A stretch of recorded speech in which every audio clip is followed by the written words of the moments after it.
Hello, everyone, and welcome to Director Watch, an AwardsWatch podcast that attempts to get inside the mind of cinema's greatest auteurs, explore what drives them, and maybe we go on a few unrelated tangents along the way. I'm Ryan McQuade, the executive editor here at AwardsWatch.com, and joining me, as always, is my friend and co-host, Jape Ledbetter. And today we're taking a trip into the heart of darkness. We're talking about one of the great cinematic reclamations of the 21st century. We're talking William Friedkin's Sorcerer, and I'm so excited to talk about this one. This is, whether you talk about the production or the film itself or its legacy, there's no shortage of things to talk about when it comes to Sorcerer. There's a lot on the table. This is a big one. This is a big one because it is. Dare I say this is a very important film, but it's, I think, in terms of the history of it, Jay, like you're mentioning, it's such an important film for one of the four films in Hollywood history that kind of changed the industry from the 70s to the 80s and what we got there. And I think this is in that Heaven's Gate zone. Is that where it is? From what I read up on, it's one of the four that is cited as. What are the four? I know there's Heaven's Gate, Sorcerer. What are the other two? Well, Apocalypse Now, is that one of them? No, Apocalypse Now is considered. It made money. It made money. It made good money. It's considered up there with, I believe, New York from Scorsese. Oh, sure. Is the other one, the sort of. But then Francis Ford Coppola, you were right. One from the Heart. Oh, One from the Heart. Yeah, totally. Those are the four horsemen of the. We're not doing New this Hollywood shit. apocalypse. Yeah, we're not doing this shit anymore. Apocalypse. Yeah, that's exactly what it is, and I'm glad we're talking about this one. And usually, those of all these films have actually been reevaluated, like 40 years later. Especially Heaven's Gate. Like now, it's got a Criterion release, and people consider it to be one of those great risks for a director. Yeah, One from the Heart has been not available enough to really have that reclamation. But I think I've actually never seen it. I've never seen it either, but I've heard great things about it. From some people that have been able to see it at like rep screenings. And then of course New York is another one. Like I know our great friend Sofia Coppola Well, Sophia Simonello. She would like to be compared to Sofia Coppola, that's for sure. One of her favorite Martin Scorsese films is New York. Did you know that? She has it ranked, I think, in like her top 8. Which is that's big. That's made huge. A lot of movies. Made a lot of movies to be in your 8. That's big. We're not here alone though, Jay. No. We can't tackle this beast alone. We can't go through this jungle by ourselves. We had to build our skeleton crew here. Exactly. We had to get somebody to lead the path to get us down the hill of the jungle. And we have a writer and podcaster. Sexiest man alive, I dare I say, from Film Inquiry and Optimism Vaccine is Jape Tropila. Jake. Hey, how you guys doing? Good. How are you? Doing fine, thank you. Thank you very much for having me. This is an honor. Jake, I know I said sexiest man alive, and dare I say I mean that. Jay's been compared to Justin Theroux. Have you ever been compared to looking like another sexy celebrity? It's hard for me to find my lookalike. Me I think too. The beard limits me a bit. See, you're also a bearded man, Mr. McQuade. I am. But like I've done those like celebrity lookalike meters where it calculates your percentage, and the closest I get every time is Joe Carnahan, the director of the A-Team, and I'm like, that's weird. But I'm surprised he was on that list. Is Joe Carnahan's most popular film The A-Team? Well, I don't know where people know him from. He did The Gray, right? Didn't he? Yeah, he did The Gray. Yeah. I just threw out A-Team was alphabetically the first one in my head, I guess. You know what? I kind of like that A-Team movie. I think it's kind of fun. Too. Yeah. It's fun. It's got some moments. It's got Paige Jackson. Come on now. Charlton Copley. Right?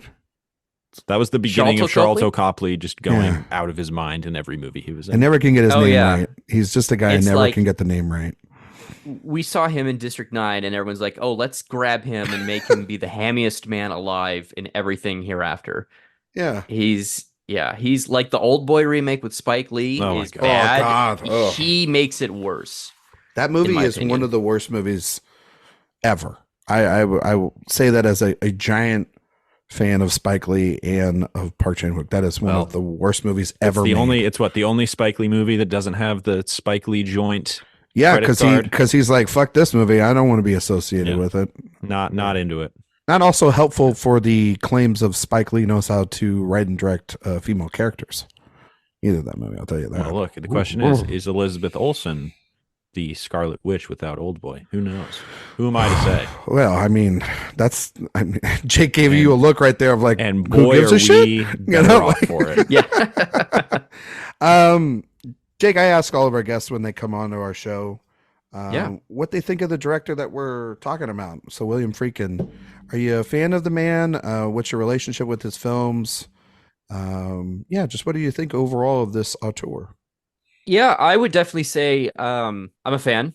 Absolutely. Still a small handful I have not seen. I think I knew the films before I really knew the man himself. Yeah. Like I watched The Exorcist maybe when I was 12 or 13. Oh. Far too young, but that's, loose parents for you. And then shortly after in high school, I saw French Connection and I thought, oh, wow, this is excellent. And then sometime after that, I discovered why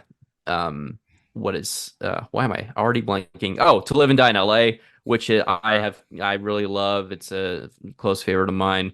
But yeah, then I discovered, oh, these are all the same guy. And when Sorcerer was released, it had a restoration back in 2014, and that's when it got a theatrical run. And I was lucky enough to catch it here in LA, and it just blew my mind. I thought, oh wow, this is incredible.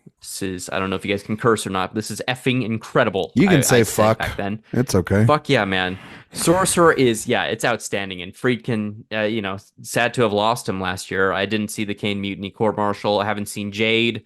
I do like The Hunted, though. The Hunted is excellent. But yeah, I would say he's, The Exorcist rocked the world. He's up there with one of the greats of Hollywood.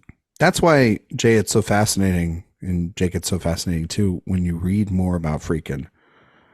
Because of his time period, he was so popular. He made two of the biggest popular films of the 70s. And he is then also revered as one of the people that broke it. You know what I mean? And so it's interesting. Had those wayward 80s that so many of those new Hollywood guys kind of had. Yeah. I mean, like, even as much as we love Coppola and Scorsese, their 80s are a bit of a wandering space in their career as well. A little bit, but not quite like. Not to the extent of him. The ultimate wayward 80s is Altman. Yes. Altman is just like, where the fuck do I go? You know what I mean? Like, he's making. I'm making plays on film for a minuscule budget. I'm never going to make a Popeye. And a lot of those are really good, but that's what he was forced to do. And then the 90s, they kind of all essentially came back with something, and for Friedkin, it was a little bit more in the 2000s is when he really. Friedkin had a long kind of wilderness period.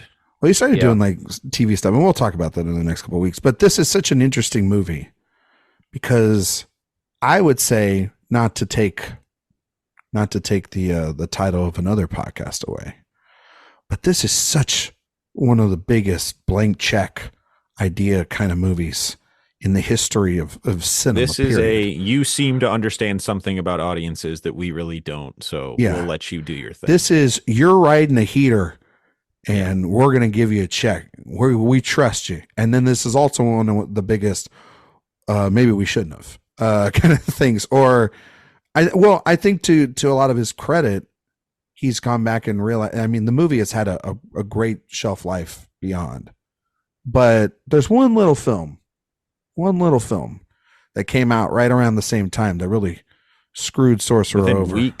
Within weeks. It might have been a week later. Just bad luck. Bad luck. And I'm sure we're going to talk about it, or maybe I can just mention it right now. It was a little movie called Star Wars. Yeah. And holy shit.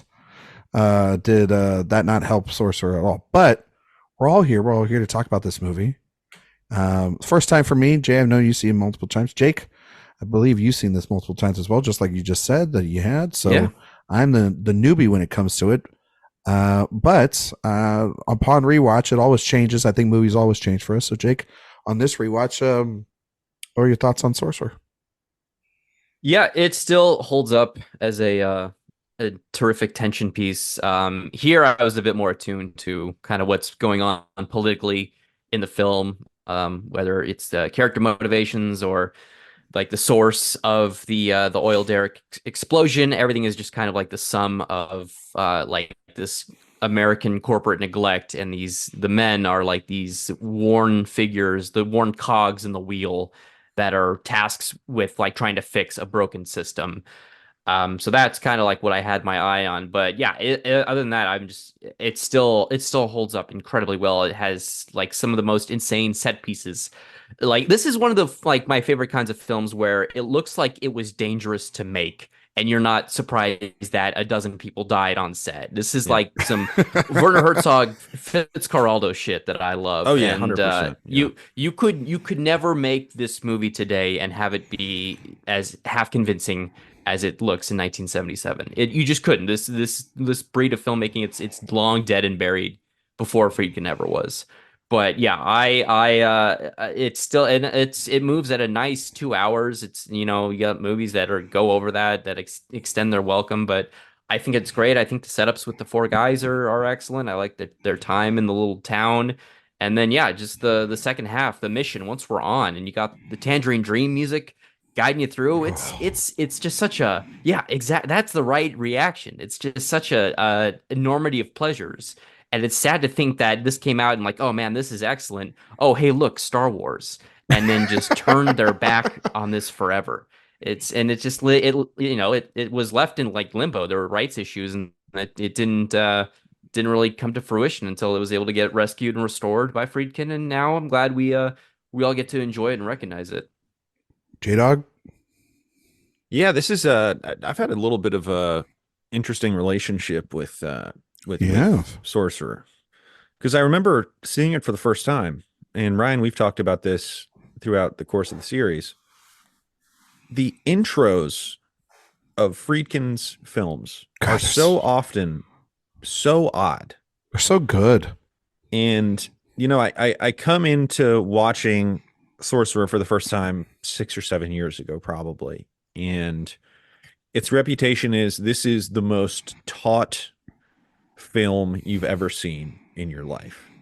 And then I'm treated to 40 minutes of character introductions. And I'm like, what the hell are we doing here? I don't understand. This is not what it was in the liner notes for this thing. And I just didn't really get it. And then obviously there is that stuff that happens later, but I was so stuck on those character introductions on the first viewing, and I viewed it purely as this visceral exercise, and I was a little disappointed by it. I was like, yeah, there's a lot to admire here, but I don't love this. And as I've watched it, I think 3 times since then, I've just liked it more and more each time, where you really start to understand the rhythms of the movie. And so in some ways, I've sort of reacted to it the same way that the film literati has reacted to it over the years. Is just, it was not what I expected, and then all of a sudden when you get on its wavelength, it becomes truly, I'm at masterpiece status with this thing now. I really think this is Friedkin's masterpiece, and I think those character introductions in the first 30 to 40 minutes are really kind of the straw that stirs the drink of the movie. Because reading Friedkin's memoir, and it's really interesting, the Sorcerer chapter of the memoir is one pretty short, two very solemn. He looks back on this experience not very fondly from beginning to end. And it's just so fascinating to think of this as what he describes the film as. At one point he says the theme of the film is, when in the French introduction, he says the theme of the film is what the wife says to him when she's publishing the book, and he says, oh, he was just a soldier. And then the wife says, nobody is one thing. And Friedkin says that's the theme of the movie. And it's so challenging for a film that introduces these characters as one thing, for the theme of the film to be they are not just that. And it's such a bold piece of storytelling in that regard. And then when you just get to that tense portion of the film, the latter 2/3 of the movie, it is just unbearably tense, I think. And the other thing that this episode made me do is I finally went back and watched The Wages of Fear, which I hadn't seen before. Oh, you finally watched that? I watched it. Yeah. I like it a lot. It's no Sorcerer. I mean, No. I gotta say, it's no Sorcerer. Wow. Sorcerer. I was gonna bring up that film if nobody else here did, but please continue. Yeah. I mean, this is really a pretty direct adaptation of that film, and it is just very much a guy who did not need to do anything on a backlot or anything. I mean, he just did everything on location, and you could just tell how difficult this was. And I'm a sucker for that kind of aerobic filmmaking where it just feels like this feels so dangerous. And this whole movie feels so dangerous. And I love that about it in and of itself. But it's also just this real reflection on kind of the dichotomy between the beautiful natural setting and the industrial intrusion on that setting, everything like that. These guys who have been subjected to merely just being a cog in this greater machine. Really, the film I thought about this time as I was watching it was Alien, where it's just about people getting kind of thrown in. They are merely pieces on this chessboard they're basically collateral damage that people don't really care about. And that proves itself to be true in this film as it does in Alien. It's just a really, really compelling watch. Again, I think this is Friedkin's masterpiece. It's one of the great ones, I think, and really almost epitomizes the new Hollywood sensibility in a lot of ways. And I love it for that as well.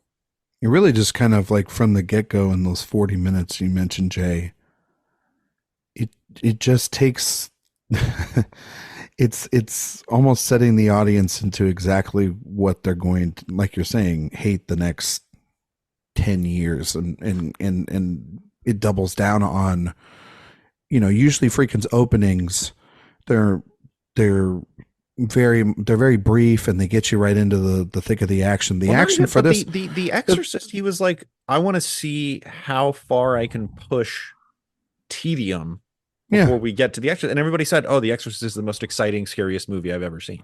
Yeah, but then I understand why he had this impulse. But this is pushing it to that even further extreme. You're talking about, you say 40 minutes. I mean, the biggest, most memorable piece of this movie probably doesn't happen till what, an hour 10, hour 20 in the movie. I will say those opening sequences play better and better for me each time I watch them. So no. Traditionally, I've always been into the sequence in France. This time I was really into the sequence in Jerusalem. Yeah. I thought that was really captivating. But I mean, I watched this movie for the first time. This thing fucking rules. Like I don't need no one time or 7 times to figure this thing out. I got it immediately. I was like, this thing is a bleak son of a bitch. And like, I love it. I love this. And I don't know. I felt like so many influences. Alien was a movie I definitely thought of, just about the machinery of being stuck on a mission that, in which you are essentially a cog in the machine. People being thrown to the wolves. Exactly. And ultimately at the end, what does it all lead to? Like, it leads to essentially like, here's your paycheck, move on kind of thing. I thought of like, and maybe your past comes back to you, and I thought a lot about, or you just get killed, or you just die, and nobody's going to do like a funeral for you. We go back to that beginning, which is kind of the power of starting with those introductions. Yes. For that to be the bookend. I was thinking a lot of like directors like Soderbergh, Paul Greengrass. The opening 40 minutes just reminded me a lot of Greengrass. This is obviously so much better than any movie Paul Greengrass has ever made. I know, but I'm just seeing the influences of this movie. I was thinking of Nolan. I was thinking of Tenet. When I was watching this a little bit too. Just of how, if you're an audience member, you're walking into this movie, you're like, okay, the guy made The French Connection. He made The Exorcist. I'm going into this. Wait, I'm going to spend 40 minutes here. Why? why am I spending 40 minutes here? Why am I spending like, why am I in France? Why am I over here? Like, how's this all going to connect? And then it finally connects halfway through with this insane sequence that, yeah, I mean, no lawyer would approve this movie. Like, no agent would approve this movie. No, it is. It's so interesting reading him talk about this. And now the quote that I loved so much was from him. It was during after the restoration, kind of the interviews he was doing for that. He said, in hindsight, there is not one single shot in any movie ever made that is worth a squirrel getting a twisted ankle. So clearly he thinks about this stuff a lot. He does, but he has endangered many, many people on many, many movies. But what's funny is this is one of the films, if not the only film, he says that he rewatches a lot. Whether that is because of regret or whether that because of the fact that it is what he considers, like you're saying, his own masterpiece and that he really cracked the code here. I think that it's brilliant. And I think that beyond just these four men and their stories and how they get here, it's the desperation in the moments that they are together. They are a band of misfit toys put together to go on this mission, and they don't have any other choice other than to do it. And at any moment, one could kill or backstab or cross the other one. But yet, ultimately, if they do that, they're going to just end up in the exact same spot than they are. And it's such, I mean, the sort of Melville-ness of it all, and the feeling of this heart of darkness, and then just continuing the metaphor you talked about. Jake was going to mention Wages of Fear. I was going to bring it up as well. Jay, I'm glad that you watched that movie, because this is definitely a riff on that, if not then elevating it to such a degree. And just this movie then has this time bomb, literally is like within this truck, but then I mean there's also die at any point at any second, and it's such a delicate balance, and yet Friedkin's just able to carry it through and through. And for this, of all the movies, to be after you make a Best Picture winner and a global phenomenon in The Exorcist, and you still, no pun intended, have enough juice in the tank to carry something like this, even though, yes, it takes many, many years. Some of my favorite films of all time, they were not masterpieces. They were not considered by the masses to be the great films, but history and time is always, I think, the friend to a director. And, I think that this movie is really more than even, maybe more so, or maybe at least on the same level with the last two that we've talked about, Jay, in The Exorcist and The French Connection, is a movie that you can see, whether good or bad, the influences that directors would take and borrow and steal from. And that's exactly how I feel that this movie is. This is a very important movie for the 1970s, a movie that I don't think people get to talk about enough, because there are so many other successful, revered classics. But to be able to watch this thing and just vibe on its nasty, gritty wavelength from the beginning, I absolutely loved it. I thought you're right. The Jerusalem sequence right up at the beginning, along with the Paris sequence, I was on the edge of my seat. I'm watching this at home. I could not imagine, like, Jake, you watching this on the big screen. Jay, I don't know if you've seen it on the big screen. No, I've not been able to see it on. I mean, you just got to feel like this. You're just sucked Especially right into these worlds. It's gotta be so loud. Yeah. Seeing it in the theater, when we get to the most famous sequence, we've kind of danced around it, but it's the truck crossing the bridge in a torrential downpour. That's like the key image of this film. And that was like, I was so clenched up. I was steeling myself for disaster. It's just ready to strike. I knew nothing about the film going into it as well.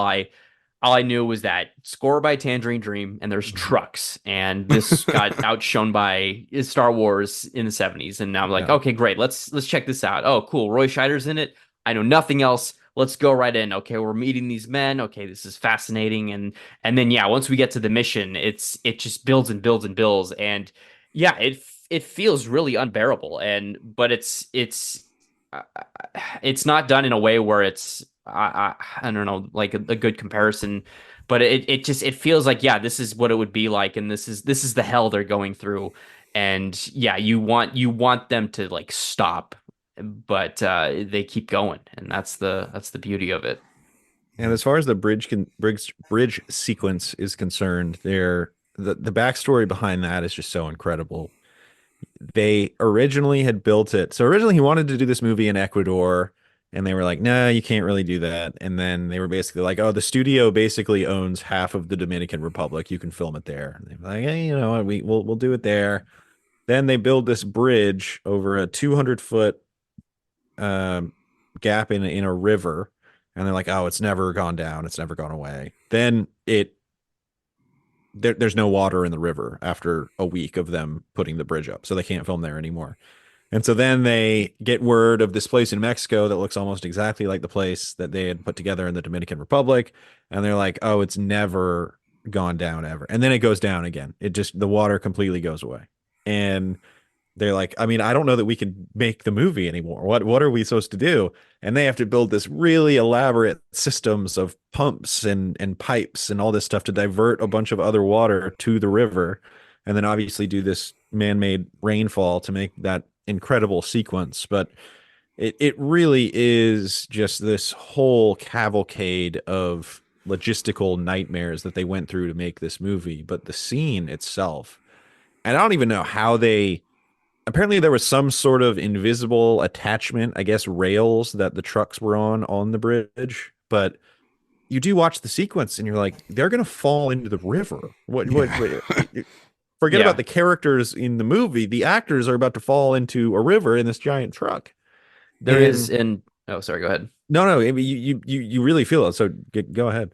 Yeah, no, just rewatching it, you kind of know. I don't want to give the game away, but you'll notice like there is some shots of like a cable that's obviously tugging the bridge back and forth. So it's a lot more man-made and controlled than it seems, and which is that's that's the beauty of all cinema is making an audience believe something that is otherwise not real. And while the film, it does have a lot of real looking danger in it, it looks quite impressive because a lot of it was done, yeah, like you said, with practical guide rails and effects. It's not like, hey, we found this bridge, let's chance it and drive across it. They're a bit more responsible than that, but yeah, it's an impressive effect. With Friedkin only slightly more, which is the Friedkin magic on screen. Although, in retrospect, you're like, ugh, Billy, Yeah. come on, my guy. But I mean, that's just the beauty of practical effects in general, like what you're talking about, Jake. I mean, like this is. Yeah. I mean, yeah. I mean, I wouldn't put it past Freakin' to be like, yeah, I found this rickety bridge and let's kill all my actors. But I wouldn't also. I mean, in the French Connection, he put hundreds of literal lives at risk. Yes, he is lucky he didn't kill anybody making the French Connection. I mean, what? I mean, he made a good movie, so I mean, he did make a good movie. I guess that's how the studios justified it back then. They're like, well, I mean, it was the 70s, man. We are giving him the Oscar. You know what I mean? So I guess he was basically encouraged. He was encouraged for his bad behavior. Exactly. So like, why change it if it ain't broke? Exactly. Don't fix it. I mean, now it's in the same league as Coda. The Coda of 1971. I can't wait for Sean Hayter's Sorcerer. That's going to be really something special. You know what I mean? Because I assume her next movie will be just as much of a horror film as The Exorcist, given that it would probably be really bad. But anyway, I think that this movie, on the other hand, back to this one, is I just can't get Coda out of my head now. We talk about Coda so much on this podcast. You are the one who brings that up. That is, it is my punching bag. I can't help it. It is like, I mean, Jake, thoughts on Coda? I apologize. I was not aware of how much Coda was mentioned. So no. we were a little peek behind the curtain. We were talking off mic before the episode, and Coda was brought up, and now I can't get it out of my head. And We're all Look, celebrating. nobody can. Yeah. Everybody's thinking about it at all times. Well, that's a family Yeah. of four, and this is weirdly a family of four, I guess. In Yeah. this movie. And That's true. Yeah, they got to struggle. It's Was often Coda done a loose wordlessly. remake of Sorcerer? I'm trying to connect the thread, my friend. That's all I'm trying to do. They switch from the trucks to the fishing boat. It's all there. Yeah, Son of a they're just bitch. these There down it on their is. luck, blue There- collar workers making it through this game we call life. You know what, Jay? Wow. I'm not going to Sorcerer. sit here and have you denigrate Coda when it's about the working man. All right, Jay? I'm not going to That's a sit good here. and let point. you do it. That's a good point. I'm being elitist by hating on Coda. Yeah, freaking Yeah. Power of the Dog stand over there. Good Lord. Great movie. Anyway, speaking of great movies, Sorcerer, back to the original point. No, I just think that this, it's one of those shots, it's one of those scenes that when Friedkin did pass, it was one of the two shots I saw of still images of his movies. One, of course, was obviously The Exorcist and the Exterior. the exterior of that and the outside and the poster, everything that we know about that.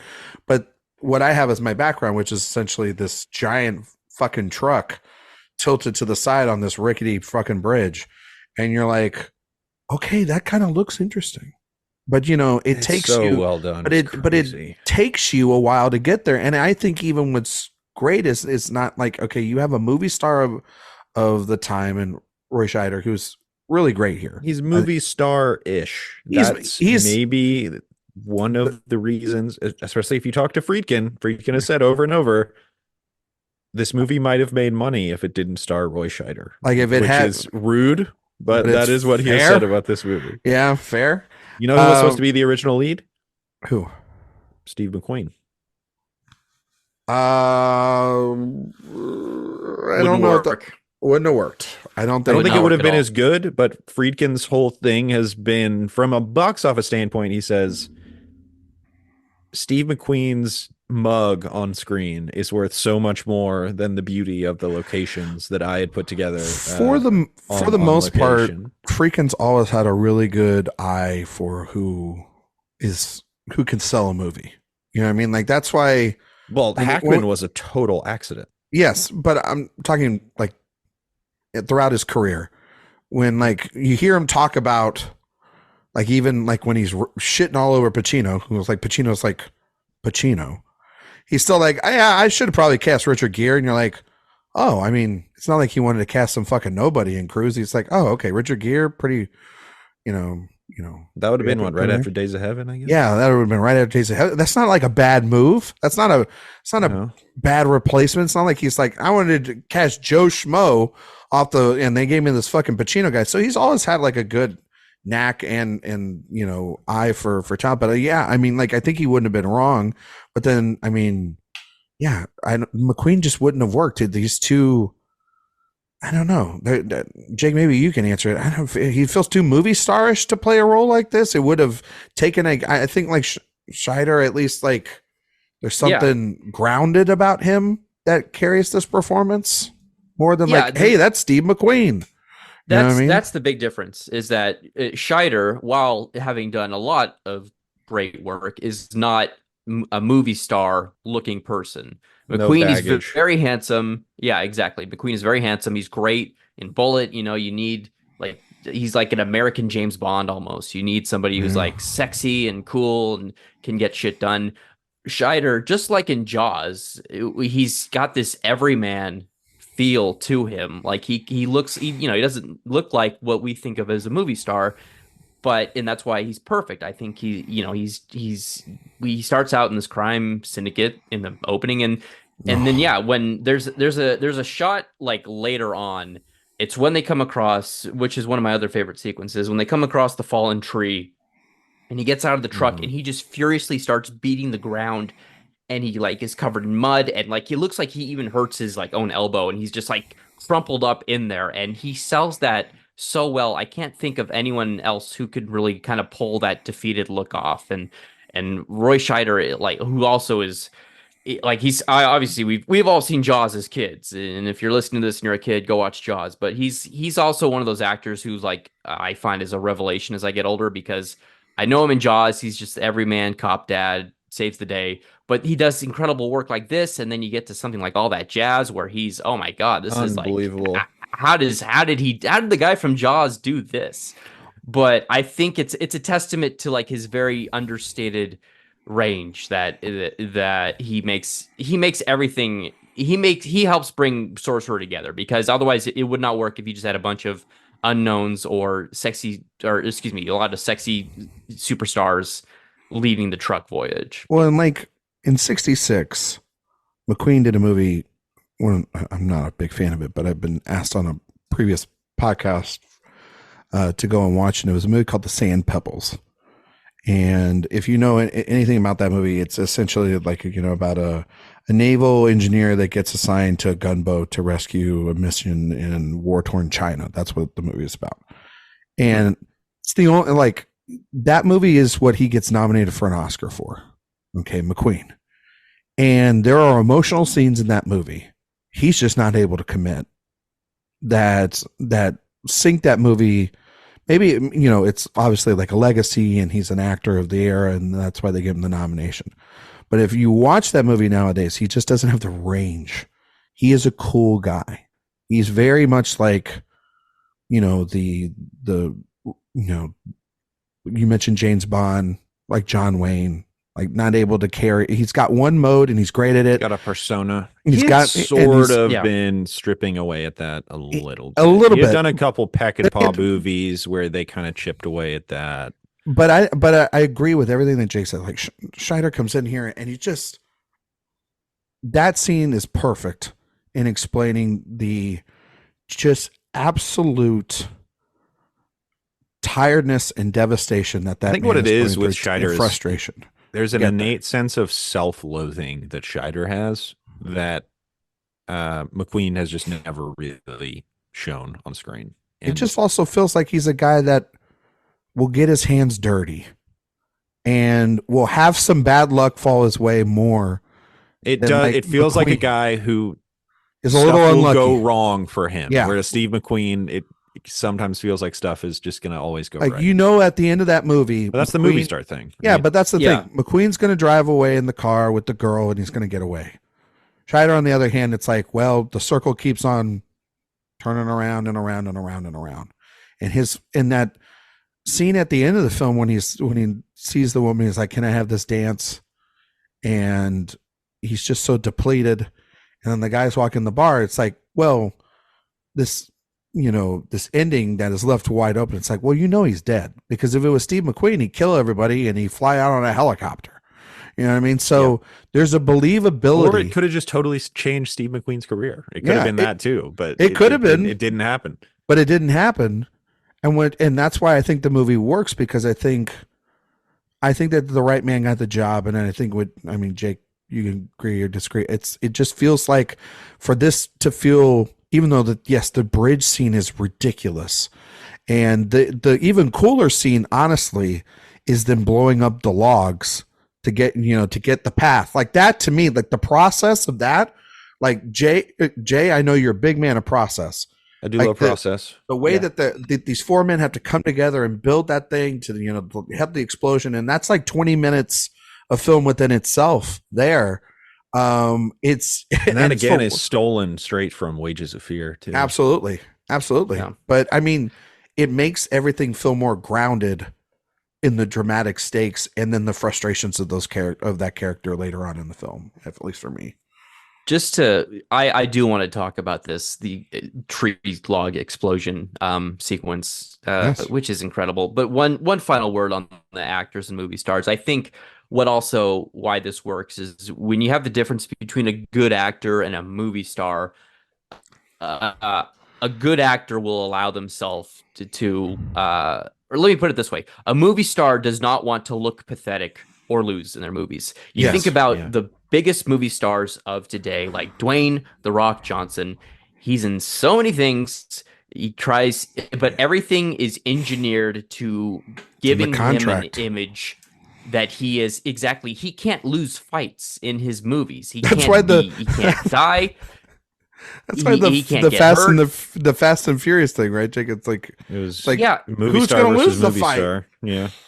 Yeah, exactly. It becomes butting heads with egos, and with Scheider, you never get that. He allows himself to lose. He's killed off in the opening of Marathon Man, and he's great in that for a little bit. But yeah, that I think is also just a problem. This movie, clearly defines the epidemic of today, where we have movies that don't look good or real or dangerous, and we don't have actors willing to like put themselves to the ringer, or at least just look pathetic. They want to be, I want to be ultimate badass guy. That's what actors nowadays strive to be, and that's why movies are boring as a result, because there's no stakes. Well, I There's think that's nothing. kind of the Wick. What John Wick brought back a little bit is Keanu is willing to kind of beat himself up. Yeah, I think that, but I think he gets hurt. Yeah, exactly. Yeah. but to the point that, well, I mean, yeah, but I also think too, it's the lack of risk, and there is, of course, the deep sense of studios and or anybody in general making movies now wanting safety and everything too. Or going on location because it's less expensive to shoot it in Atlanta. We can do it on a back lot in Atlanta on a parking lot, or we could actually go. You know what movie has had the most like real jungle footage in the last 3 or 4 years? Which one? The freaking the Lost City. Yeah, that's the movie that actually went into the jungle. Yeah, and made a good kind of chunk just of where change. we are. It's weird, and I don't know. But the other thing that a lot of movie stars aren't willing to do is go work in the jungle for 6 months, and it's so fascinating too to look back at these movies, and they're like, yeah, we had to wait for a month, but the studio was totally willing to do it. Yeah. What? They were what? Like, that's yeah, how long it takes to make a movie now. Just go in the jungle for 3 weeks and see what you come out with. You know what I mean? It's like, what? I mean, they gave them the budget for who? Yeah, no, I mean, it's also just like movies like this just don't get made anymore. And if they are, they're done. They're thrillers that are set in a city. You know what I mean? And you got to race against the clock somehow or some crap like that. Like it's, This is one of the ultimate. They don't make them like they used to. Yeah, they don't, because then they stopped making them. And you know what? Honestly, in some ways, I get it. I get it. Seems but like huge pain in the ass. Like I don't know where you come up with crap like this, but it's like like you take like Apocalypse Now, a revered masterpiece. I consider it one of the greatest films of all time. Many do. Looking at how that film came to be in the process, I would not wish that on anybody. That is a commitment. It's amazing that the movie not only got complete but is actually any good, and that's I think a testament to all involved. But yeah, this is before times where things are changing, and now I'm happy I stand with the striking employees who fight for better, like union members and everything, who are fighting for better rights and wages, and they deserve all that. But it is a sadness to not see movies like Sorcerer being made anymore, as illegal as it would be if they even tried. Yeah. Well, yeah, that's so interesting too, because The Wages of Fear, kind of just connecting those dots there, that movie is very explicitly about exploiting or circumventing union labor in that movie. Yeah. And then you look at this movie and it's made by circumventing union labor or the lack thereof. I mean, it's also about, but it's also entirely about the manipulation of capitalistic mechanisms. Yeah, because guy, I mean, the guy that runs it all at the end of by the end of the movie goes, yeah, I could be here. I could be somewhere in 30 days, 60 days. You never know. Like, it's like this whole mission that we're all here to and experiencing this, just like edge of your seat, gasping for air because it's so tight and tense. And yet by the end of it, the lesson is, well, it was just one thing, I guess, and the rest of it wouldn't really matter. And it reminded me a little bit, Jay, of too, also just of like the cynicism of something like Wilder's Ace in the Hole too. By the end of it, where it's just like the ending just kind of tells you, well, everything you went on there, none of it fucking matters, and if it did, we weren't going to tell you until it was done. And so, boy, howdy, does the world just suck there are and these capitalism's ideas of terrible? fate and inevitable outcomes, and And then it leads things of that ultimately nature. to the main character just kind of standing there at the end going like, well, like, what does it all mean? Like, none of it mattered. Like, Well, and these guys he's are kind of dead. like, I'm looking for any sort of solace, and so Yeah. he finds himself dancing with this waitress, which is a really interesting callback to The Wages of Fear, and how that the kind of service character in that film is so central to the movie and such an important relationship for the main character. But here it's sort of the last gasp of the main character. And also too, the idea of like, he's just done this giant chase to get this truck back and everything, and he's lost so much, and he's in all this pain and everything, and by the end it's like, oh well, yeah, but you still got the rest of your past that's coming in the door, and it didn't matter, right? Yeah, I mean, like that's like the whole thing. It's right? like it's just so the mystery of fate. Yeah, it's what Friedkin described it as. Yeah, so that's why the ending of this movie rules, and why, like, I love the French Connection a lot, don't get me wrong, but like that ending left me a little frustrated. But like this ending, I'm like, yes, this is perfect, because ultimately at the end of the day, life sucks. Well, you know what I saw? You know what I saw on Wikipedia was the final sequence they describe as, you hear a loud bang noise, although it's not clear if it was a gunshot or a blown tire. And I'm like, it seemed like a gunshot. Yeah, it seemed like somebody's dead. Very ambiguous. Yeah. You saw, hey Jackie, good job with that mission. We're gonna bring you home. Oh shit, our car blew a tire out. Yeah. I mean, the one in the French Connection is very odd. And it's been years since I've seen it. That one just kind of like, it just like stops, and there's like a little character recap. This happened to this person. This person got away, was never heard from. Well, like, he shoots. So he shoots abrupt, right? He shoots the Fed, and then Scheider is like, "Oh, what are you doing, man?" And he's like, "Oh, it's okay. It's all part of the process." And then he walks away into another room, and you hear a gunshot, but you don't have any idea what it is. Right. And then it goes to the kind of what happened to the people after. Yeah. So it's like this. Yeah, grasp it. But it's so weird, because he's chasing the main bad guy, but then you hear a gunshot, but then in the epilogue it says he got away and they never found him. So what's the gunshot? Incongruity. Where this is like, you hear a gunshot. It's, in my opinion, pretty clear. Willie, we know what's going on. By, what I mean? Like, come on, gunshot. Chasing a ghost or something. I guess so. Yeah. It's been a few years also since I've seen The Wages of Fear. I specifically did not rewatch it for this, because I didn't want my opinion to kind of be informed by it. But if I recall that ending, like they succeed, or there's one guy left, and then he just crashes his car randomly separately. Is that right? Am I remembering that right? So it's kind of similar to this, how Nilo is dead in Jackie's car as he arrives. And in that movie, Joe, who's kind of like the badass Nilo equivalent in that one, he runs over his leg with the truck, and then he dies on the way in.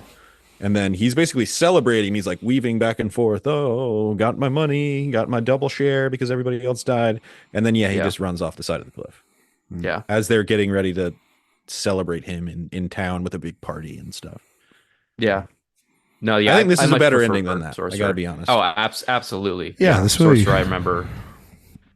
Yeah, this is just because there, like, it just goes to, there are no loose ends in this world. Everything will just come back to you, and then at the end of the mission, like, he has to walk 2 miles of the way carrying a crate of TNT, and then just how he collapses when he finally gets there, and then everything is just building. You can like finally breathe in that moment. You're like, oh, thank God they got that fire out. And then he has a nice little dance. They give him a check. He talks, like, that's another thing too. It's like, here's a check. He has to go take that to a separate bank.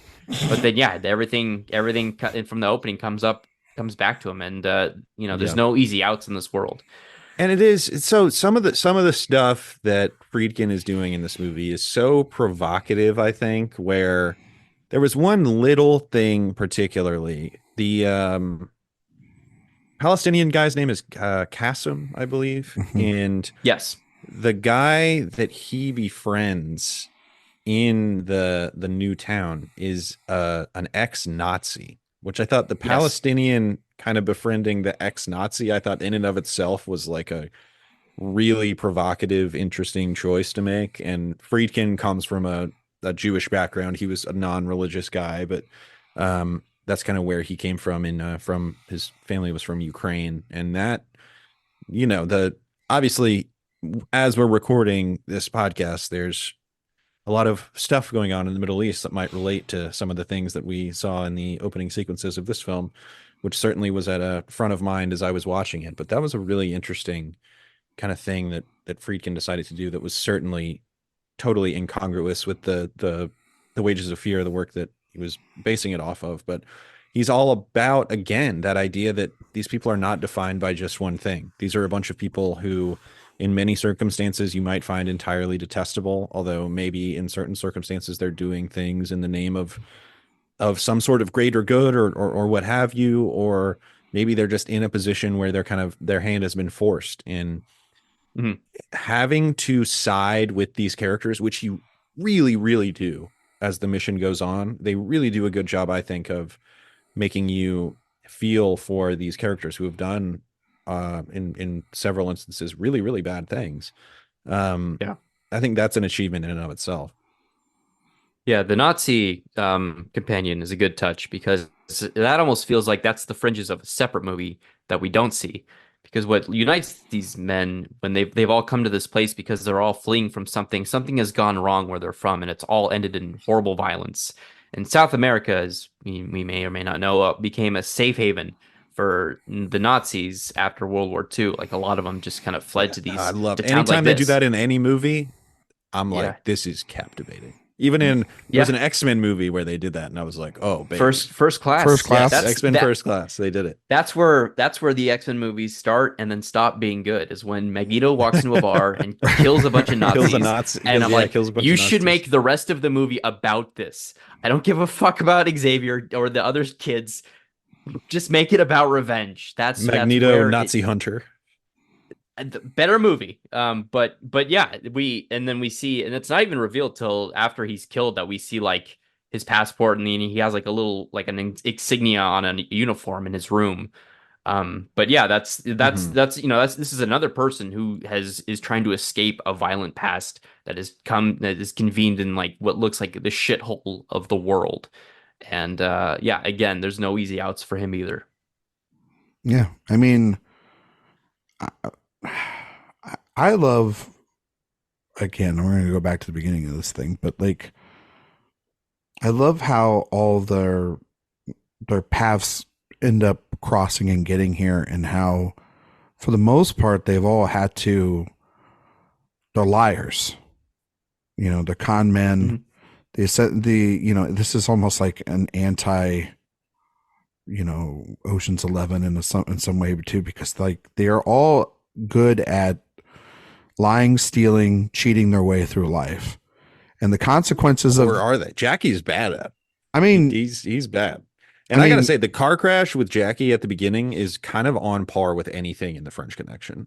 I mean, it really is, so and I think visceral. it's Yeah. super bloody and just violent and visceral and yet they all have to escape to like this quote unquote haven, but it ends up not being a place and to the escape. Catholic Church robbery that rocks. It's all essentially they're ending up back into the exact hell that they would end up being if they were in the places that they were in. I think a lot of the French sequence of like with Victor and how he would end up in prison and how it would be, for most of what we know, aristocrats, they end up being just fine in prison for the most part, and ends up biting himself in the ass because his partner kills himself, which that sequence is just it's darkly, I don't know, I thought it was kind of darkly That was funny. always the one that stuck with me the most until this viewing, which I think now is the Jerusalem sequence. That's fair. I thought that both sequences were equally compelling, but I thought the just I love that it's also kind of guys from different weights of class, so even though that they all feel in the same level. You're seeing Victor eating at this nice restaurant with his wife, and yet you're seeing, you're seeing how, Jackie is a getaway driver, and how that would make sense again for McQueen to play that. But then that crash happens, and I just think that when they all meet, they're assuming these fake identities because they're still men that are searching for a dream, or they're searching for the real path in life, and ultimately this path that they're in, it leads them down this extremely rocky road with this dark this dark mission that they have to accept, and it ultimately leads to their fates. And for me, I was kind of just struck at how they were all essentially for themselves one way or another, and as the film goes on, they don't have a choice but to come together. And then ultimately, by the time they come together, isn't it funny that then they all start going away like flies in one way or another? And by the end, I think Scheider's real work is when they're on the last stretch, and those hallucinations and hysteria start to really set in.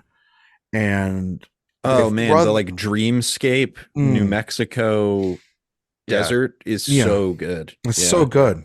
And it just no, I'm sorry, Jake.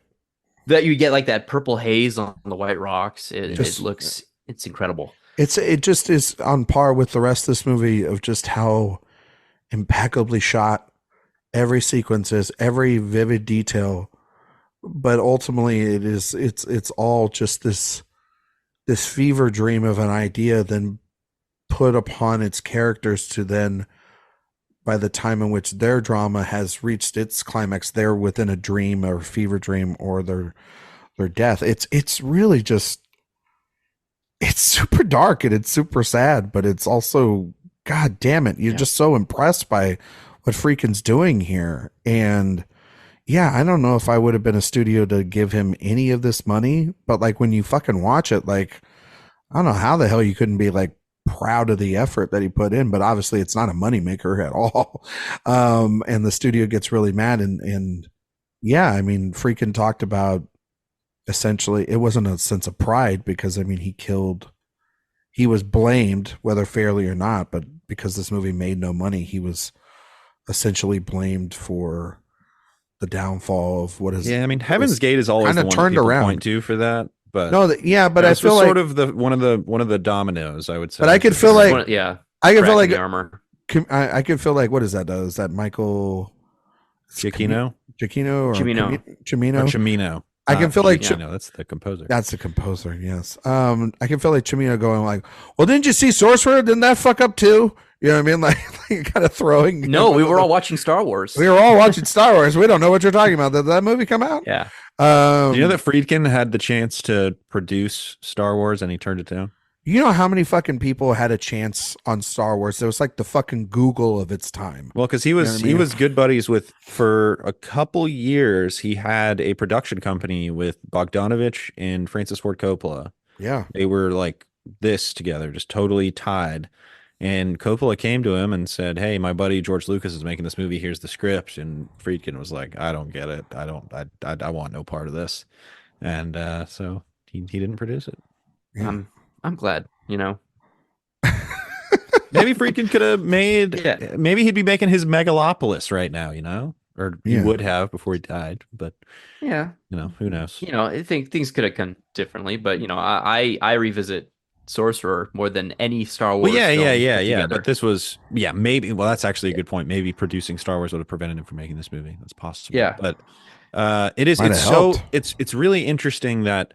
So I'm reading this memoir, Ryan. We've done 4 movies. We've done The Boys in the Band, French Connection, The Exorcist, and this. Mm-hmm. The book is 80% done. Okay, so he's just like this is kind of, as far as his legacy is concerned, at least this is it. His mind or the eyes of his publisher, whoever it may be. We're kind of moving now to movies that are cultish movies if they're beloved, or failures if they're not. So essentially, the series is done.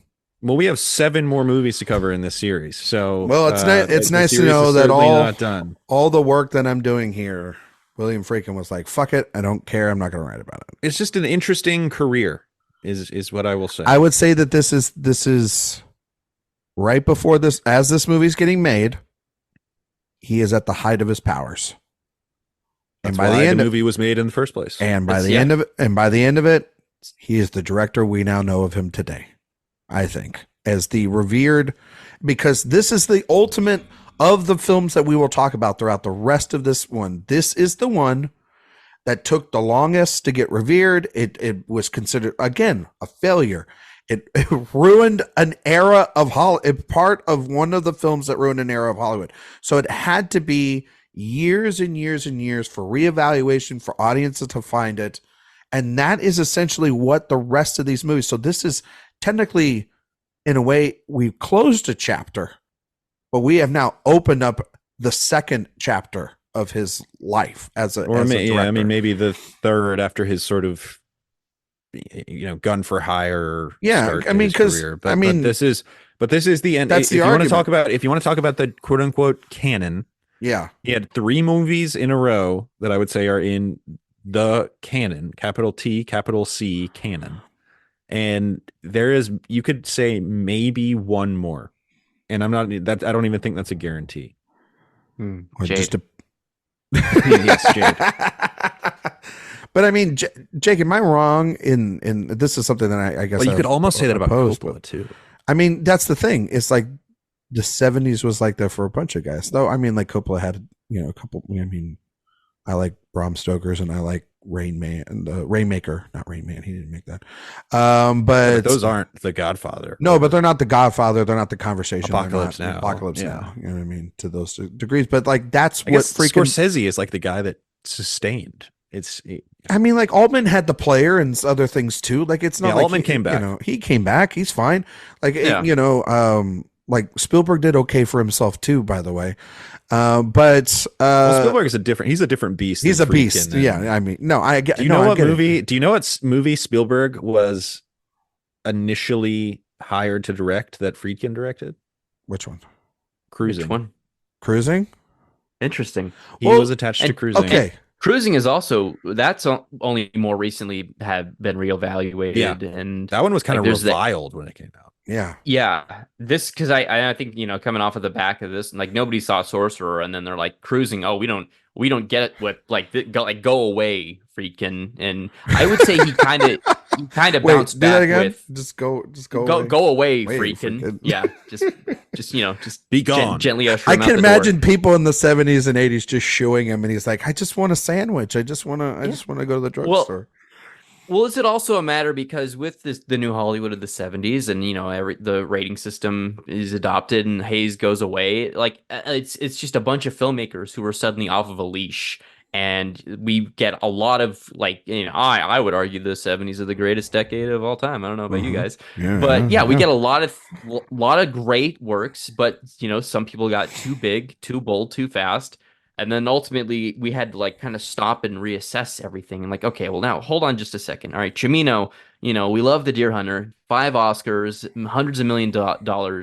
You're blowing everything out of proportion with this Heaven's Gate movie. I mean, I think the ratio for that one, that was like, that movie cost it was only supposed to cost like $3 million to make, and it ended up costing $44 million to make, which in 1970 something, 1980 was insane. Yeah, 80, and yeah. I love the film, but yeah, like back then, like they built like full towns, and then he was having everybody tear down the towns and rebuild them because they weren't quite to his liking, and then it only grossed a percentage of that. Well, it really was. One from the Heart is kind of the one, because Coppola was doing his, I'm making, new United Artists times 1,000, where it is going to be, it's going to be this self-sustaining system, and it completely fell flat. Well, I think you also have to, there's that great story about, that Scorsese talks about, where he was going to the New Year's Eve party or whatever, and it was riding off of Raging Bull, and audiences really were excited, because the next film was him and De Niro again, and it was the King of Comedy. And the King of Comedy came out and was considered by Entertainment Tonight to be the worst movie of the year. That is so weird And that it was received that way. And nobody fucking saw it because it was so weird. And then that was, he's like, and that was it. That was the day the music stopped playing. And we couldn't get movies like that made anymore. And you think of, and like, so I can understand, and we're going to talk about it next week, talking about cruising. I can understand why that movie does not become a hit. It really was Star Wars though that did it. Right? No, it totally was. Star Wars. It was a combination of, we have this new crowd pleasing demand, and also y'all are going nuts with these. Well, and Star Wars was made on a fraction of those budgets, and it also was like, well, what if we? I mean, they cracked the fucking code and was like, what if we made a franchise out of this giant thing? And hubris really got in the way. And then that's definitely when the movie stopped, because now every time an original movie is made, the first goddamn question is by a journalist: is there going to be a sequel? Would you do a sequel? And it's like, shit. You know what I mean? And there's a chapter in Friedkin's book.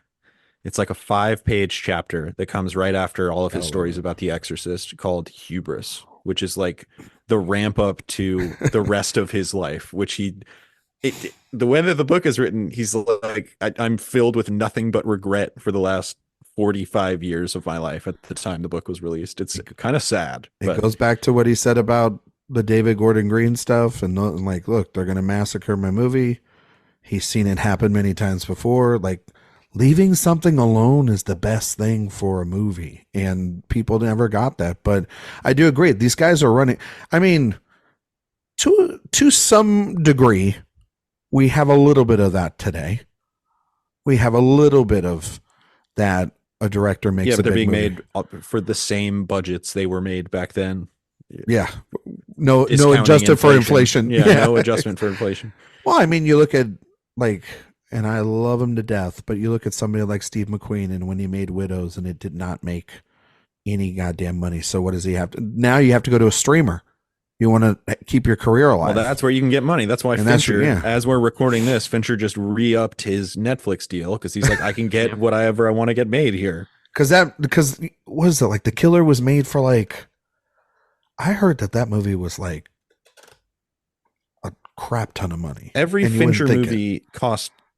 It's weird because it is all there on screen, but also if you look at the script, it looks like it cost 4 times more than the script would call for. Well, it's because he's actually shooting on location too. He's shooting on location. He's doing so many VFX, and he's also people do not understand how many VFX are in David Fincher movies. Oh, and he's shooting it like 900 times, so it's all he's got to keep those actors forever. So it's got to be $100 million. It's all digital movie. now. He doesn't have to pay for the film. Yeah, that's true. He's just got to pay for the time. Yeah, it's right. Yeah, I think the Killer's budget, I would say, definitely probably cleared like 120 million minimum, easily, if that. Yeah. Maybe even closer to 2 with advertising. Because they're not going to get the money, and they're going to pay everybody top dollar of his craft people too, and the actors. I would just say, going back to Sorcerer, I think maybe we're being a little too hard on it in its place in the new Hollywood era ending.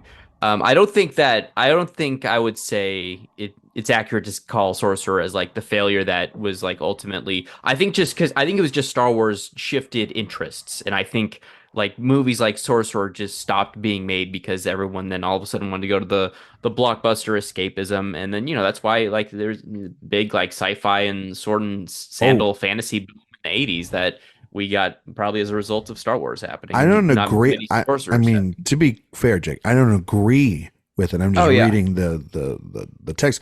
I think though it is one of those things where Star Wars gave them an excuse to not have to deal with this anymore. Yeah, it goes. Yeah. Well, I think it's also one of those things you look at the different studios obviously for sure, but you look at it and go, well, one, why didn't that movie that we gave a bunch of money to, when you look at the end of the year totals, right? Yeah. And a studio looks at it and you go, well, fuck, why did we spend so much on Sorcerer if this little fucking movie about a couple of droids and a guy with a helmet on his head made like, millions and millions of dollars? Like, why are we making movies like this? And then it leads the seed of doubt in a studio to then build up, and it's not necessarily the reason, but it's definitely the trail of breadcrumbs to get ultimately to Heaven's Gate, which is sure. This is like okay, well, this would be like a side eye from a studio at that moment. Like, oh, okay, all right, I'll give you this one, and then but you and your buddies, you keep make something better. And then those buddies kept doing one after another, and Hollywood's just like, okay, I can't fucking deal with this anymore. And then those guys are, nomads. Most of them are making they're not making the master. I mean, there are some masterpieces in there, but they're not making them with the same freedom or resources in the 80s as they did in the 70s. The unlimited Talking about amount. this really does give me an even greater appreciation for Scorsese. It is amazing. You have to think about it. Like but yet in the 80s, he's making his. He's doing After Hours. I mean, which rules? He did in Last Temptation of Christ. You know what I mean? Like he did, which he had to do. I think he had to do something like After Hours and do. He had to do something else too that was definitely like, I'll do that. Well, this is when he did what, Color Money, right? When he had to kind of dig into Color Money's late in the Color Money's definitely like later. That was 80, later in the 86, 80s, I think. Right? 86, yeah. It's like, we'll let you do this one if you do this one. You know what I mean? And that worked out because that movie rules. And that was when Scorsese said, "Oh, you can make money doing this." Yeah, you can work with movie stars and make money, and people like that. But no, I think that definitely this movie, while we're it's a great masterpiece and I love it to death. I think the reason why it's taken us so long to even be able to do a series like this or to be able to revere it to that high esteem is it took a long time. Like, I mean, for the restoration, this movie was, not particularly, it was lost for a little bit. You had to find it. You had to be able to get it restored to how it looks now, which is immaculate restorations. And now that more eyes are on it, it's easy to play Monday morning quarterback and reassess. Well, shit, I don't understand why, like this movie rules and but like I tell this to Jay all the time, you gotta put your mindset in the seats in the theaters in which the movie is made, and it's made at a time in which, like, not unnecessarily, I think audiences were not craving for this, because I think that there's 2 or 3 more years of the decade and they still love movies like this. It really is a part of just being bad damn luck that Star Wars came out and also suck the air out of everything. I think this title is so bad. I was gonna ask this, for making money.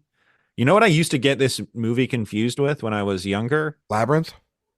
No, I got it confused with not Sorcerer. Jesus, the name of the movie. Excalibur is what I got it confused with. Yeah, I used to get Sorcerer mixed up with what's that Ridley Scott movie? The Duelist? No, the Tom Cruise one. Legend. Yeah. Legend. When I was like, oh, that's called Sorcerer, right? Because it deals with weird unicorns and shit. You know what I mean? So like, you think, You know what he wanted to call it? He approached the studio. He said, "I've got the perfect title, Ball Breaker." Oh shit! That's what he wanted to call it. That would have been good. Or you get out of my office. Delivers what it promises. But yeah. I mean, yeah, because I would have called it Tense Motherfucking Movie. That's what I would have called it. They said, "Are you out of your mind?" And then Friedkin in the book is like, "I don't know. I might have been in hindsight making." What's the best way to call this? I mean, you name it after the other truck, Peligro, which means that's true. Danger. The Wages of Fear is a pretty good title. I mean, Danger's a good one. Maybe just call it Danger. Yeah. You know Danger. What I mean? Something. Something to catch up. Don't imply mysticism. Well, especially after making The Exorcist. Well, imagine also too. There's a movie called Sorcerer, and there's a movie called Star Wars, and one delivers a galactic battles, and the other one is about four guys on a truck. So maybe audiences were like, I don't know about like that. Star Wars. One of them is so much more thrilling than the other. No, I agree. Crazy. I'm just saying. I'm just trying to like put again in the mind of a simple average moviegoer in the 1970s. Yeah. That's all. Yeah. But it's still a great movie. That's for sure. Yeah. Jay, you said you were a fan of process. Is that right? I love a good process. We love the process. We gotta talk. We have avoided it. We gotta talk about the tree stump explosion because that I think the best genre of film for me. My favorite things to watch are just professionals wordlessly doing their jobs really well. Good at their jobs. Like their task. That's the bomb. Yes, you put that on camera, I fall in love with it every time. I love watching just like it's why I like Rafifi. You get like a 20-minute bank heist, which is exactly. You don't need dialogue. Dialogue's the worst thing about movies. You need guys looking good doing what they're doing, and it's so inherently compelling. I am a sucker for it every time. And yeah, just the process of after like the bridge, the nightmare that is the bridge, they come across the roadblock. It's like a giant fallen tree. It's easily like, I don't know, a dozen feet in diameter, maybe. Mm-hmm. Is like all they've come through. And and Scheider really sells the frustration. But then, it turns into this little mini movie where they find the perfect stone slab. They cut a pocket out and fill it with sand. They got the sticks with the Y set up, like everything. I'm thrilled and fascinated by every little step and how everything builds off the last thing. And it's what are your guys' thoughts on this wonderful scene in William Friedkin's hit film Sorcerer? Well, what's funny about it is that you mentioned that like what's so great about it, I agree, like just dialogue is just chopping or cutting or positioning everything to get it to this. Roy Scheider is using that machete. He is using it machete, and he's angry and frustrated, getting in the mud and everything. But there is a line of dialogue that's just perfect. Where he's like, "Well, what if you chop it down? How the hell are you going to move it?" You know what I mean? And it's like, you don't need to say anything else more than that, because then they're just going to be frustrated, and then they just act on it, and it's brilliant. Because honestly, it's just as you're watching this movie, you're like, God, what a bunch of idiots just going across that bridge like that. But then you realize they're not idiots. They're survivalists. They're people that they will do whatever they can to survive. They are scrappy. They have done this their entire lives. So to be able to then use those skills was like, I mean, some exec must have been watching this was like, what if we just had an average guy who had a thumbtack and a bag and some gum, and we called him MacGyver. Yeah, but the thing is, no exec got to see this footage until like 6 weeks after it was shot. Yeah, and know if any of it worked, by the way. And I think it's not just a testament to the setup, but one of the things Jay and I at least love about Friedkin, but I really appreciate here is the editing in that sequence. It's just incredible. Just putting that whole thing together. It's a testament runs on editing as much as anything. Yeah, it's it's a movie that, and I kind of love movies like this. I mean, you look at some of my favorite directors, Terrence Malick, right? It's like movies that are kind of found in the edit. Yeah, you kind of get that impression with this movie, where they just had all of this stuff, and a lot of it is extraordinarily purposeful and very specific and detailed. There's the insert shots of the odometer where they show like, here's how many miles you have left. That was actually added in post. That was a studio recommendation, so not all studio notes are bad. But it very much does feel like this filmer is like, all right, we have all of this stuff that was sort of chaos. Let's figure out how to make it coherent. And you do get that impression, especially when you consider that the score for this film was written before the movie had even started filming. Tangerine Dream did the score. They had the script, and Friedkin was like, just give me the vibe and I'll edit to your music, which rocks. But I love that about it. But that whole sequence is really remarkable. Again, just sort of them figuring it out. largely silently. And when they did that sequence, originally the pyrotechnics guy, he just couldn't figure it out. So apparently Friedkin, and again, there's so much self-mythologizing with Friedkin, but Friedkin claims that he called his buddy in New York who went by the name Marvin the Torch, who was an arsonist who blew up a lot of buildings for insurance fraud, and was like, hey, can you come down to the Dominican Republic? I need somebody who can really blow up a tree trunk, a tree in general. And he was like, okay, I'm on my way. And then he blew it the heck up. But yeah, that is such a compelling sequence in and of itself. Really one of several sequences kind of that ilk, where they are confronted by these problems that they have to solve. And the solutions are not derived in like movie-fied ways where they're talking through it for 7 minutes together. It's kind of these guys just thinking and as wordlessly as possible coming up with ways to solve the problems that are set in front of them. I think I love that. I think all the explosions in the movies or just the sound work in this movie. The explosions in this thing are insane. Oh yeah. When the derrick first goes up, there's a shot where like some people run into a shack for safety, and then moments later that thing is in splinters with flames coming out of all the windows. It's like, again, like I'm shocked nobody was killed making this film. Yeah. It's either that or another great thing. Those secrets are taken to the grave. I mean, good Lord. Yeah. Yeah, maybe. Yeah, maybe. Yeah, maybe there are a dozen bodies just buried in Colombia that Friedkin is responsible for. We'll never know about, but we'll never know. Yeah. I don't know. I love take it with him. I don't know. There's something about like movies like this too. Like I think of like Wages of Fear, Treasure Sierra Madre, movie like this.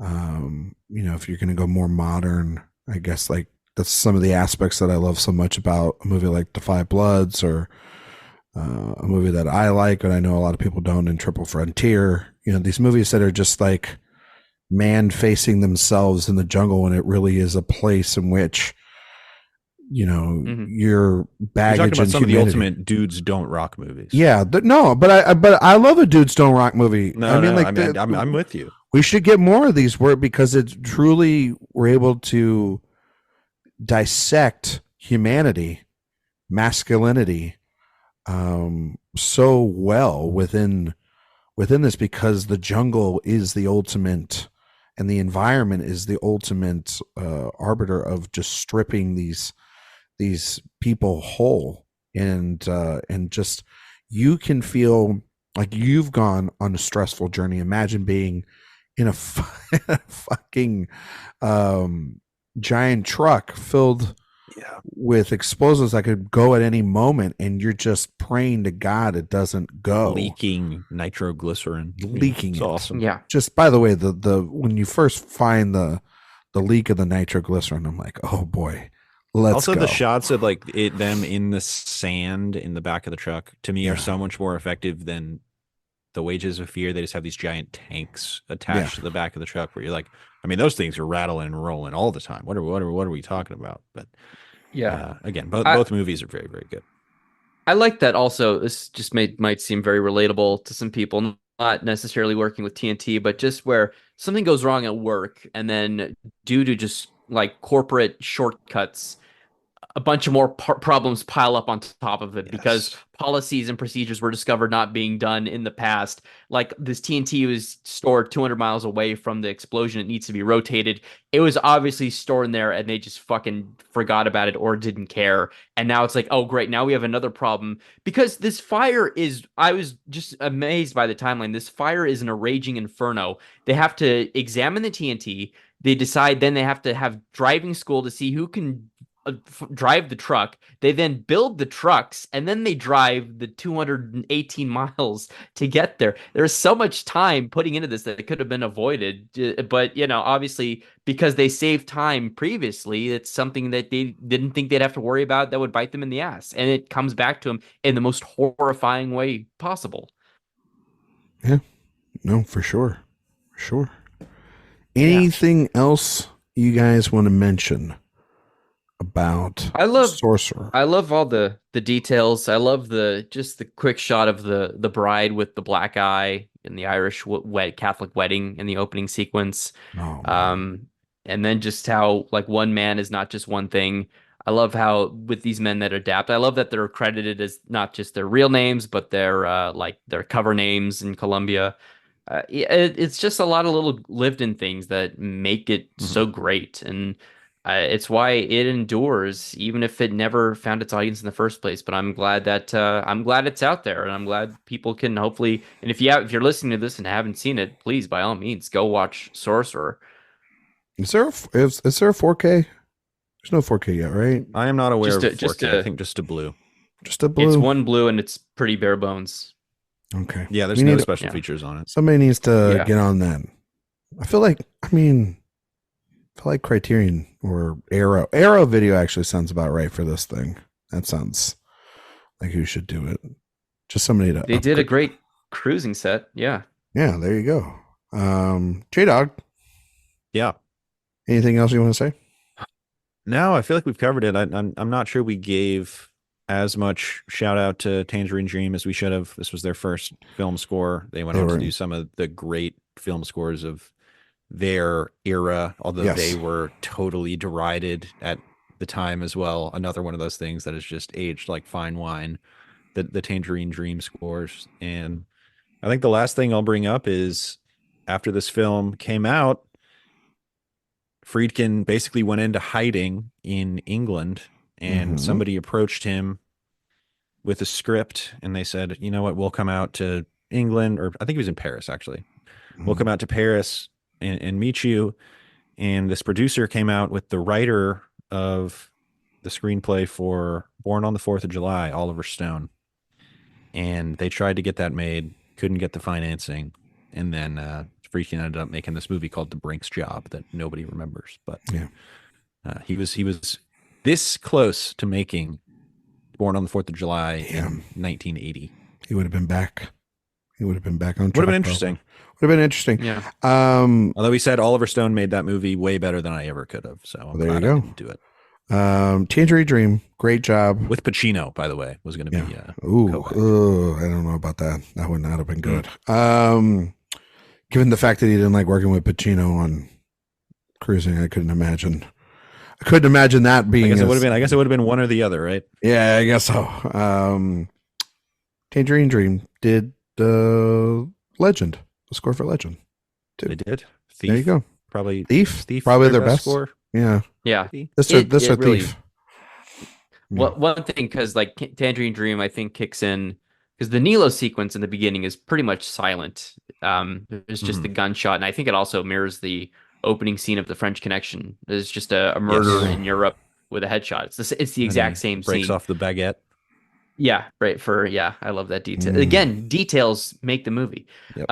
But yeah, and then I think it's halfway through the chasm when they're driving away from the bombing, Tangerine Dream kicks in, and that's just like where I'm locked in. I'm like, okay, yeah, here we go. This is the great Sorcerer I remember, and yeah, it's I think the lead guy passed away a few years ago, but they've given us they're unassailable. They've given us so much great music and so many good soundtracks.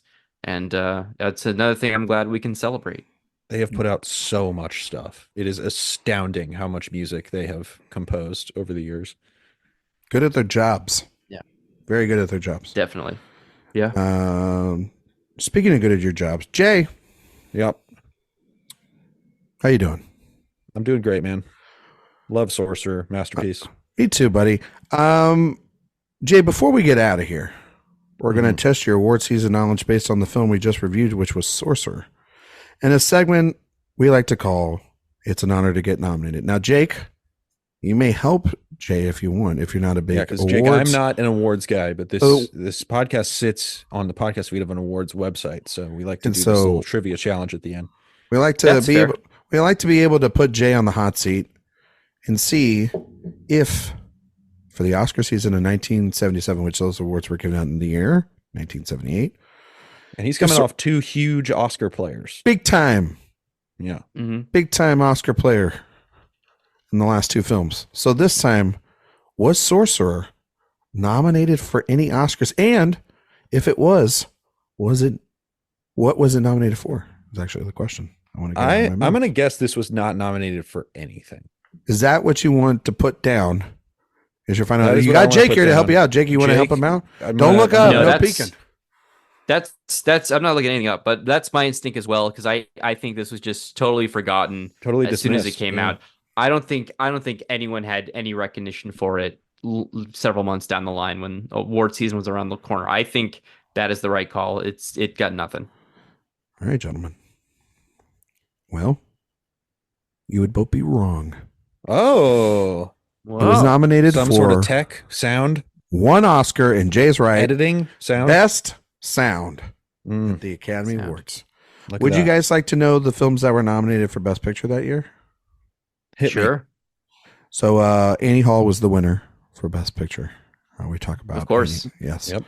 Yeah. I And that's mean- when people moved away from Star Wars and they wanted to just watch Woody Allen movies, right? Well- That was the death knell for Lucas. Well, to be fair, Star Wars was also nominated for Best Picture. I read an interview this week in Friedkin in I think 2016 said Woody Allen was the greatest living American filmmaker. So he's a big wood man. He's the Woodman. Hmm. Star Wars, The Goodbye Girl, Julia, and The Turning Point.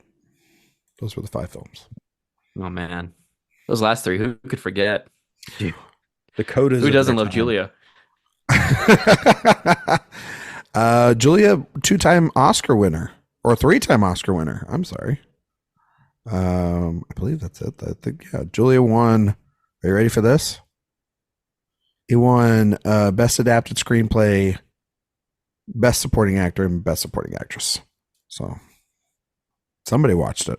But yeah, if we're talking what would I have nominated Sorcerer for? I think it's between this and 3 Women for me for best movie of the year. So Interesting. I would need to look at a list. Just so I Close don't- Encounters but yeah, is also this year. Eraserhead. so good. Eraserhead, yeah. Eraserhead's You got good. A lot embarrassment of riches. But yeah, what I'm sorry, if you said it, what did it lose to in its sound category? So for its sound category, I'm guessing Star Wars. Yeah, there was Yeah, a little movie had- called had- Star Wars, later had a known win, as yeah. Star Wars: A New Hope, later known as Star Wars Episode 4: A New Hope. It also was nominated against The Turning Point, The Deep, whatever the hell that is, the Peter Yates film, and Close Encounters of the Third Kind, and Sorcerer, obviously. Yeah. I'd nominate this in Yeah. editing. How did this not get into Tough. editing? 100%. yeah, absolutely. Even speaking of process, like the montage of them building the trucks, which culminates with the that lights part kicking rocks. on with Tangerine Dream's score peaking. That's the good shit, man. That's what I'd come back for. It is. I will say, having watched The Wages of Fear, I watched it earlier today, and that movie is 2.5 hours long, and it doesn't have any character background stuff. So it really compresses the last hour 20 of Yeah. Sorcerer into 2.5 hours. Yep. And so there's a lot of montage in Sorcerer that I think is so well done, and so much of that stuff is just editing. Yeah. Yeah. And that I think is a strength that Sorcerer has above Wages of Fear in some ways, I think. Best film editing went to Star Wars. Of course. I mean, yeah. it's a well-edited I think movie. Yeah. It was nominated against Close Encounters of the Third Kind, Jake's favorite film, Julia, Smokey and the Bandit. Love Julia. Smokey and the Bandit got And the- editing over and the turning- Sorcerer. Yep, and The Turning Point. Okay. Well, I mean, Smokey was a hit, I guess. Smokey was. They're like, why do people like this? The editing? Car movie? Yeah. Wow. Burt No, it's the Reynolds. editing. People love the editing. People, you know what? It was funny. Last week I went to the grocery store and I ran into a friend of mine and he was just like, "Hey, Ryan, I just watched Smokey and the Bandit. I can't get over the editing." I was just like, this is weird that we're running into each other at the grocery store. That's what and everybody talking talks this. about to me is the editing Yeah. of Smokey and the Bandit. I I would get- have yeah, to people give won't if I'm shut looking up at about it. what awards would I give, it's almost impossible not to give Friedkin direction if you think this movie is great, because it does again have that athletic quality to it Yeah. where he is just Sisyphus pushing the boulder up I the don't know. hill I'm a and big somehow getting it to the top. I don't know. I'm a big Fred Zinman guy for Julia. I just really. Was he nominated for Best Director? He was nominated for Best Director. That's what I'd say. Yeah, it was Zimman for Julia, and then it was George Lucas for Star Wars, Herbert Ross for The Turning Point. Big movie, The Turning Point, it looks like. And of course, Woody Allen won for Best Director, and then the lone nominee that was not nominated for Best Picture, but was nominated for Director, was a little guy called Stevie Spielberg for Close Encounters of the Third Kind. I'll tell you what, Julia's got a stacked cast. Yeah. Julia's Jane Fonda, Vanessa Redgrave, Jason Robards, Hal Holbrook. Are we sowing the seeds for Meryl a Julia Streep. cast? Jake, for $1 million, without looking for it, what is Julia about? I would say it's about. This is actually This is a good wrinkle. this was right after Julia Roberts had been born. This was a predictive film about the life of Julia Roberts. Now, that's Jay's guess. Jake, your beloved Julia, what is it? I would say it's about 110 minutes long. It is, you're 8 minutes shy. It's 118 minutes. That's really good. So it's about that's pretty good. Yeah, it's it's about an author's relationship with her lifelong friend Julia, who fought against the Nazis in the years prior to World War II. Wow. Jane Fonda. How many crates of nitroglycerin were in this film? Well, I haven't seen Julia in such a long time. Last week was my last time I would say watching Jane it. Fonda is sort of human nitroglycerin. Hell yeah, she is. That's fair. It's Jane Fonda. So I guess she was about 95 pounds of nitroglycerin. That's probably about what she weighed. Vanessa Redgrave, Jason Robards, Hal Holbrook, and in her acting film debut, Meryl Streep. Let's go. Wow. All right. And yeah, maybe I'll watch it. I think. Well, I feel like you already have. It seems like your favorite film of the bunch. But that's okay, buddy. Everybody tweeted Jake with your thoughts on Julia. Yeah. All you Julia heads, come at me. I'm sick of not hearing from you. Jake. Yes. Thank you so much for coming on, man, and talking. Hey, thanks for having me. This Sorcerer was an with blast. us. Not Julia, Sorcerer, obviously. Can you tell everybody out there where they can find you and all your work on the internet? Yeah, very simple. I'm at all social media as at Jape Tropila, Tropila. Hit me up on Twitter. Hit me up on Letterboxd. I'll chat with you back. Let me know what you think of Sorcerer. Do you like it more than Wages of Fear, like I do? I hope so. Do you like it more than Julia? Doubtful. Jake will be back for our Fred Zinnemann series. He'll be That's on for right. Julia. Yeah. No, I'm glad we were able to schedule this. Oh, live that's here the on high air. noon guy. You heard it here first. Yeah, that's right. Well, now we're definitely doing that series, evidently. As he mentions, high noon right here at the end. Jay, tell everybody where they can find you and your work, my friend. Letterboxd, just search J Ledbetter. Twitter at Mr. J Ledbetter. Find any writing or podcasting I'm doing over at AwardsWatch. And for my movie recommendation of the week, which I do every week. Hold on, let's see what I've been watching. What have I been watching lately? You know what I watched? You know what I rewatched recently, and I now think is one of the best movies of the decade? Nope. I think Nope is so good. And it only gets better every time I watch it. Just such an entertaining film on like a pure surface level, but also that's an onion, baby. You peel that thing back, you find another layer and another layer and another layer. And I think it's just about so many different things that I won't waste anybody's time talking about right now. But it's a great movie. Go rewatch Nope or see it for the first time if you haven't seen it. It's wonderful. Yeah, Nope's good. Peel's best, in my opinion. I think I agree. Easily. Jake? It is, in my opinion, that it's the perfect middle ground of between his stuff. Pure entertainment, but kind of like one noteness of Get Out, and then the overthought at the expense of everything elseness of us. I don't really care for Us very much. I like Us more than Get Out. I think he's gotten better as he's gone. Really? Oh, geez, no, I don't like Us at all. Really? Yeah, I love it. All thematic, no movie. But were you asking if I had a rec? Sure. Oh, You I mean, wanna yeah, give one? sure. Go for it. You want to give us one? Yeah, hey, yeah, sure. Hey, I watched this movie a few nights ago. It's not really mentioned much, but it's called Split Image. It's directed by Ted Kochev, who's probably well, he directed Rambo, Mm. aka First Blood. But he also directed Wake and Fright, which is also a real motherfucker of a movie. But Split Image I watched, and it's really good. It's about this college kid who gets indoctrinated in a cult that's Mm. led by Peter Fonda, and his family spends a lot of money hiring James Woods as a scummy guy to kidnap him and deprogram him from the cult. And it's a really, really good film. I highly recommend it. Just got a Blu-ray release from Kino Lorber. So yeah, check it out. It's called Split Image. I didn't put that on the watch list. Yeah, I'm putting that on the list. Shit. Yeah. That actually Yeah. sounds really good. James Woods. Speaking of the things they don't do well anymore, James Woods is just dynamite in this movie. When James Woods is on, he's killer. James Wood. Yeah, I need to watch. It reminds me I need to watch Cop because I hear that one's good too. But he's unhinged here. Yeah. Colt and Peter Fonda. Sounds like based on a true story. What you're saying? The Martha, Marcy, May, Marlene of its time.